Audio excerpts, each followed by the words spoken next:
சரணம். சிவாய நமக. சைவத்தினுடைய அடையாளமாக, சிவபெருமானுடைய அடையாளமாக, இவர் சிவன் அடியார்கள் என்று மற்றவர்கள் உணர்த்துவதற்கு அடையாளமாக, இவர் சிவனுடைய மகன், சிவனை நேசிக்கக்கூடியவர் என்பதற்கு அடையாளமாக விளங்கக்கூடிய ஒரு தெய்வீக பொருள் ருத்ராட்சமாகும்.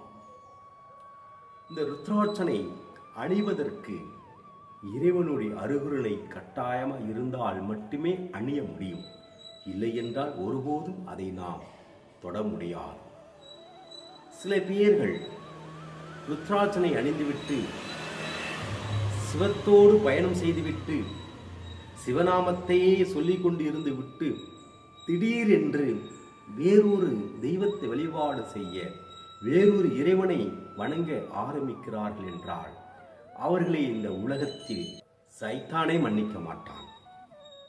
ஏன் அப்படி என்றால், கருணையின் கடலாக இருக்கக்கூடிய சிவனுடைய அருளையும் சிவனுடைய நாமத்தையும் சிவபெருமானுடைய பக்தியையும் அவனுடைய ஆத்மாவானது ஏற்றுப்படாம போகின்ற சமயத்தில் அந்த ஆத்மா எப்படிப்பட்ட ஆத்மாவாக இருக்கும்?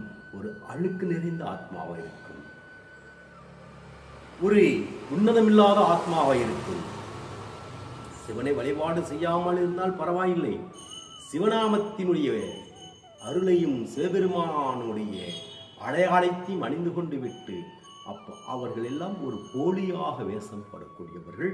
அவர்கள் வாழ்க்கையிலே வெறும் கஷ்டத்தையும் துன்பத்தையும் அனுபவிக்கப் போகிறார் என்பதற்கு உதாரணமாக இறைவன் சிவபெருமான் அவர்களை தூக்கி வீசிவிட்டார்.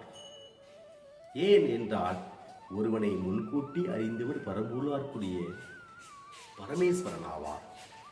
அப்படி இந்த ருத்ராட்சமானது தன்னுடைய கழுத்திலே அணிவதற்கு முன்னதாக, சுவாமி புலால் உண்ணலாமா, உண்ணாமல் இருக்கலாமா, இல்லை உத்ராட்சனை அணிந்து கொண்டே புலால் உண்ணலாமா, இல்லை உத்ராட்சனையை அணிகின்ற சமயத்தில் இந்த ருத்ராட்சனை கழட்டி வைத்துவிட்டு புலால் உண்ட பின்பு அந்த ருத்ராட்சனை எடுத்து நாம் போட்டுக்கொள்ளலாமா?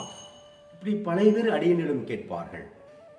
ஒரே ஒரு வார்த்தை, சுருக்கமாக சொல்ல போனால், ஆசையை அடைபவன் மனிதன், ஆசையை அறுப்பவன் ஞானி. நீ ஞானியாக இருக்க வேண்டுமா அல்லது சாதாரண மனிதனாக இருக்க வேண்டுமா என்பதை நாம் தான் முடிவு பண்ணிக்கொள்ள வேண்டுமே தவிர உங்களுடைய குருநாதர் உம்மை முடிவு செய்ய மாட்டார்.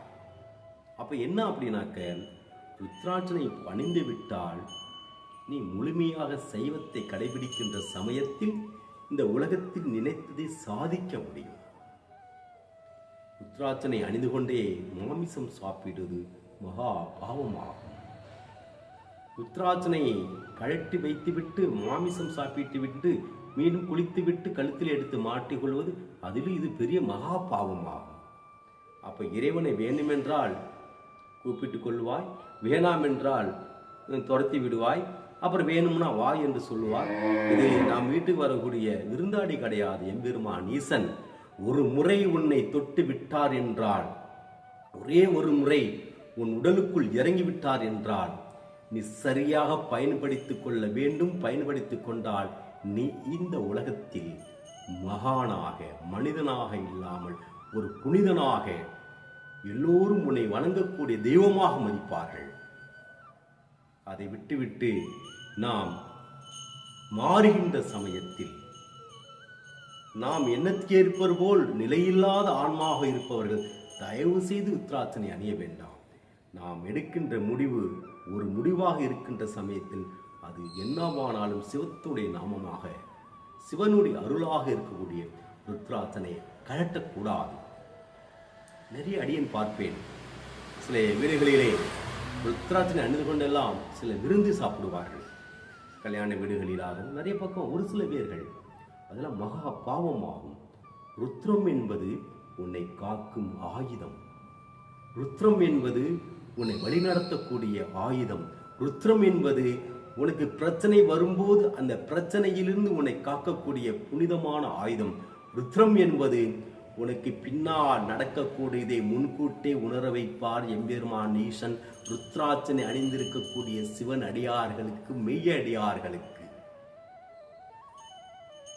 நாங்கெல்லாம் எம்பெருமானுடைய சிவபெருமானுடைய அருளையும் அருகருணையும் பெற்று வாழ்ந்து கொண்டிருக்கின்றோம்.